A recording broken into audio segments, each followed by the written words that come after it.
మేక నమ్ముకురమ్మని పంపిస్తే మరిది గారు మళ్ళీ వెనక్కి తెచ్చారెందుకో. కంచాల టైంకి మాత్రం టెన్షన్గా వచ్చి కూర్చుంటాడు. అడగరేంటి బావగారు? అడుగుతా. ఏరా మాట్లాడకుండా పోతామే? అమ్మలేదా? ఎలా అమ్మంటావు అన్నయ్య? ఇది తల్లి కడుపులోంచి బయటపడుతున్నప్పుడు కింద పడితే ఎక్కడ దెబ్బ తగులుతుందో అని ఈ చేతులతో పట్టుకున్నవాడిని. మళ్ళీ అదే చేతులతో తల్లి నుంచి బిడ్డను వేరు చేసి కసాయివాడికి అమ్మడానికి నాకు మనసు రాలేదన్నయ్య. విన్నారా? వింటున్నా. అక్కడికి ఆయన దొక్కడిదే జాలిగుండే, మనం మాత్రం కసాయోళ్ళం.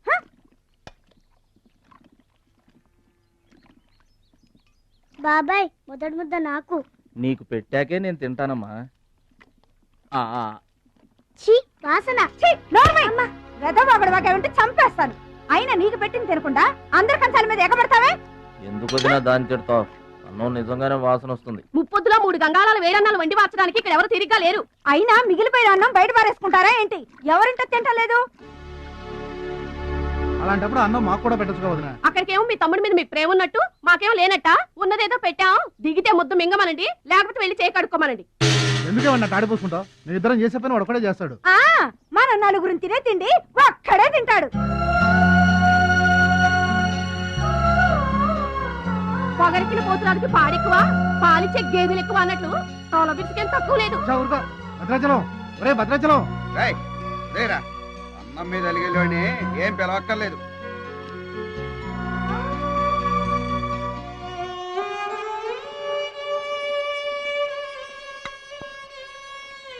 రే రాముడు లక్ష్మణుడు, తేనండి, కొమ్మండి, పచ్చిగడ్డి ఎండిగడ్డి కలిపి కొట్టండి. అయ్యో మన భద్రాచలం తినలేదు పాపం. పలకరేద్దామని లేదు, ప్రేమ ఉండాలిరా ప్రేమ. మా పెద్దోదిని మాట కొంచెం పెలుసే గాని ఆవిడ చేత్తో ఆవకాయ పెట్టినా ఆనపకాయ వండినా అమృతం. ఈ పాటికి పప్పు ఆవకాయ కలిపి కొట్టేసి ఉంటారు. ఎవరో? నేనే. ఏంటి? అన్నం కలుపుకొచ్చాను. ఆవకాయ కూడా కలిపావా? ఓ నెయ్యి కూడా కలిపాను. నేనే పెడతా.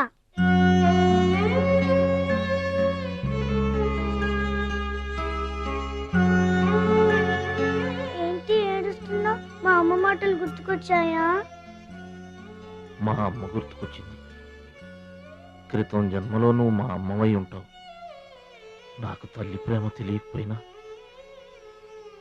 నీలో మా అమ్మను చూసుకుంటున్నాను. అయితే తిను.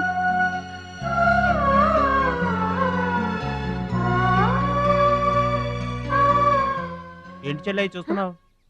అతను వాడా? వాడి గురించి ఒక్క మాట మాట్లాడినా వేస్టే. పనికి మాలిన వెధవ, సోంబేరి, తిండిపోతు. ఆయన తిండి సరే, ఈ తిండి దేనికి?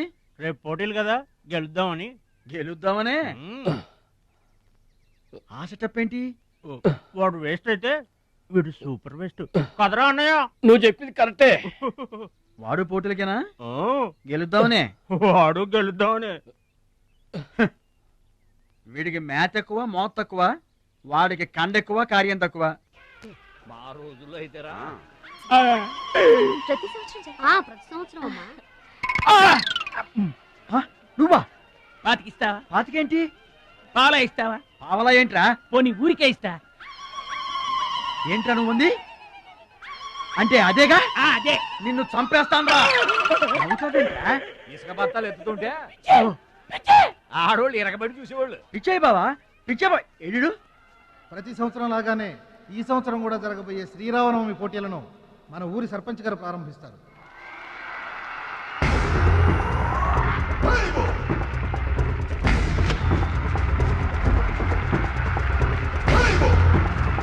బాబాయ్, ఏంటి తోసుకుంటూ వస్తున్నా? మా బాబాయ్ గెలడం నేను చూడాలిగా. ఎవరు మీ బాబాయ్? అదిగో మిలమిలా మెసిపోతున్నాడే, అతనే మా బాబాయ్. ఆ బండపయ్య, అతను గెలవడు. అదిగో సన్నగా ఉన్నాడే మా అన్నయ్య, అతనే గెలుస్తాడు. గాజ్ బెంక్ లో ఉన్నాడు, వాడేం గెలుస్తాడు? మా బాబాయ్ గెలుస్తాడు. లేదు, మా అన్నయ్య గెలుస్తాడు. మా బాబాయ్ గెలుస్తాడు. మా అన్నయ్య గెలుస్తాడు. అలాగా? మీ అన్నయ్య గెలుస్తాడా? సరే. ఎక్కడికి? దేవుడికి దండం పెట్టుకోవాలని. ఏమని? ఈసారి మళ్ళీ మీరు పడవెక్కినప్పుడు దానికి చిల్లు పడి మీరందరు గోదావరిలో మునిపోవాలి. అమ్మో, ఇలా కూడా దండం పెట్టుకుంటారా? మీ బాబాయ్ గెలుస్తాడు కానీ అలాంటి దండాలు పెట్టుకోవద్దు నువ్వు. సరే, మా బాబాయ్ గెలవాలని దండం పెట్టుకో. సరే.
బాబాయ్ గెలిచాడు.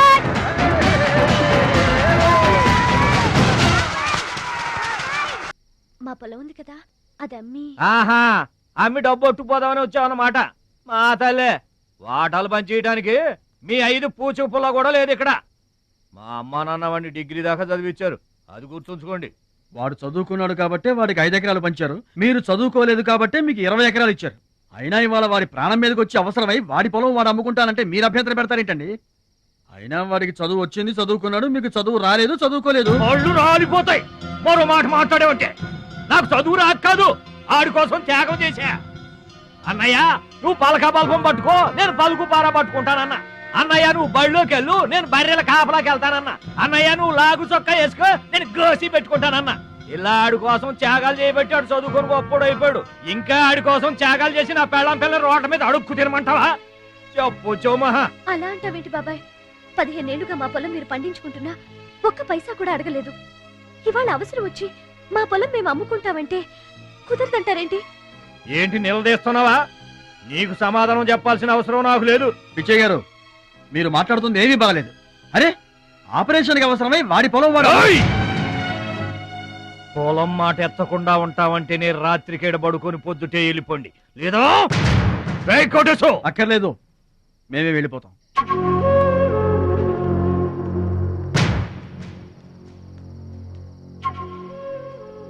మీరేం బాధపడకండి, ఊరేం కొట్టుకోలేదు. అమ్మా మహాలక్ష్మి, మీ నాన్నకి మీ బాబాయికి రాముడికి రావణాసురుడుకున్నంత తేడా ఉందమ్మా. చట్ట ప్రకారం ఈ పొలం మీదే, దాన్ని మీరు ఎప్పుడైనా ఎవరికైనా అమ్ముకోవచ్చు. కావాలంటే మేము కూడా సాయంగా ఉంటాం. ఏంటి మీరు పంచాయతీ ఎట్టగానే పంచాయతీ అడిచిపోయి పరిగెత్తుకుంటా వచ్చి మీ కాళ్ళ కడబడతాం అనుకుంటున్నారా? ఏయ్, పిచ్చి పిచ్చి వేసారంటే పొలంలో కలుపుని తీసినట్టు తీసి అవసరం మరేట అనుకుంటున్నారా?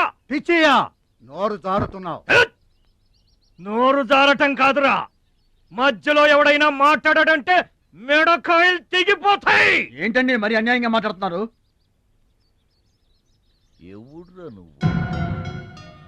ఎవడ్రా నువ్వు?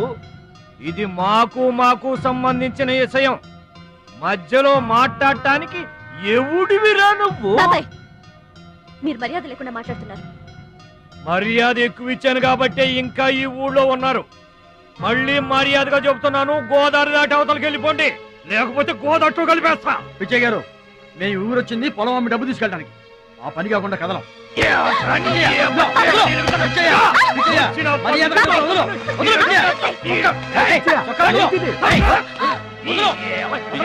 తప్పు చేస్తున్నావు.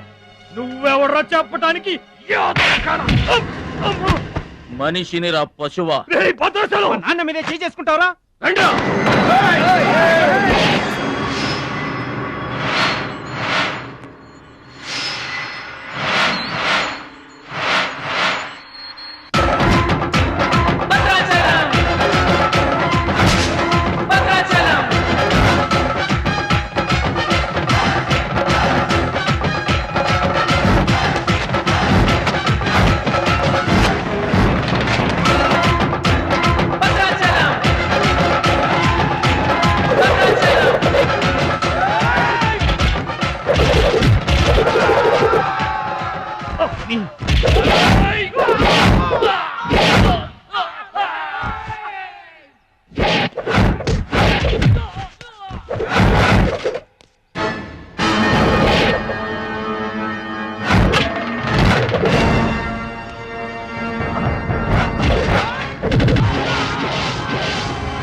మావయ్య, నాన్నగారికి కావాల్సిన మనిషి దొరికాడు.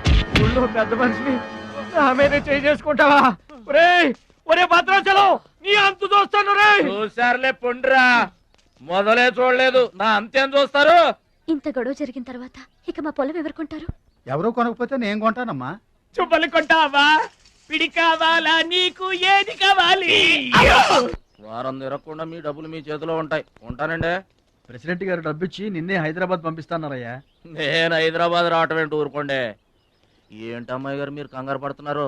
ఆపరేషన్ చక్కగా జరుగుతుంది, మీ నాన్నగారు 100 ఏళ్ళు చల్లగుంటారు. ఏంటండి తప్పు మాట్లాడానా? భద్రాచలం, అసలు నీ గురించి నువ్వెప్పుడైనా ఆలోచించుకున్నావా? ఆలోచించుకోవడానికి ఇంకేముంటుందండి? కష్టపడి పని చేయడం, కడుపు నిండా తినడం, ఏళ్ళకి తొంగోవడం, అంతేనా? అంతకు మించి ఇంకేముంటుందండి? ఉంది. నీలో నీకే తెలియని ఒక గొప్ప కళ ఉంది. నీకోసం ఎదురు చూసే ప్రపంచం ఒకటి ఉంది. ఒట్టండి, ఒక్క ముక్క అర్థం కాలేదండి. ఇందులో అర్థం కాకపోవడానికి ఏముందయ్యా? చూడు, నీళ్లలో మునిగిపోతున్న పడవను కాపాడి ఒడ్డుకు లాక్కొస్తుంటే నీలో సంజీవని పర్వతం మోసుకొస్తున్న హనుమంతుడు కనిపించాడు. పంచాయతీలో అంతమందిని చితకబాదేస్తుంటే కొండల్ని పిండి చేస్తున్న భీముడు నీలో కనిపించాడు. చూడు భద్రాచలం, ఇన్నాళ్లుగా నీలాంటి వాడి కోసమే వాళ్ళ నాన్నగారు వెతుకుతున్నారయ్యా. నువ్వు వాళ్ళ నాన్నగారి చేతిలో పడితే టైకొండో ఛాంపియన్ అవుతావు. తాయికొండ? టైక్వాండో. భద్రాచలం కొండ తప్పితే నాకు ఇంకొక కొండ తెలియదండి బాబు. అందుకే నువ్వు తెలుసుకోవాలి. నువ్వు హైదరాబాద్ రావాలి. నమస్కారం అండి, నా బతుకు నన్ను బతకనియండి. ఈ ఊరు, ఈ ఏరు, మా వాళ్ళు, మా పొలం, ఇవి చాలండి నాకు. చూడండి, గోదారమ్మ గడప దాటి నేను ఎక్కడికి రానండి. నువ్వు రావాలి. ఎస్, సూర్యుడు తాను ఉదయించిన చోటే ఉండిపోతానంటే లోకంలో వెళ్తురుంటుందా? కాబట్టి నువ్వు రావాలి, నువ్వు రావాలి, నువ్వు రావాలి.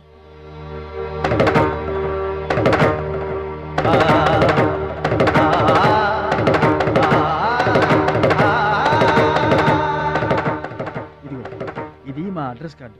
నువ్వు ఎప్పుడైనా రావచ్చు. ఏమా బయలుదేరదాం?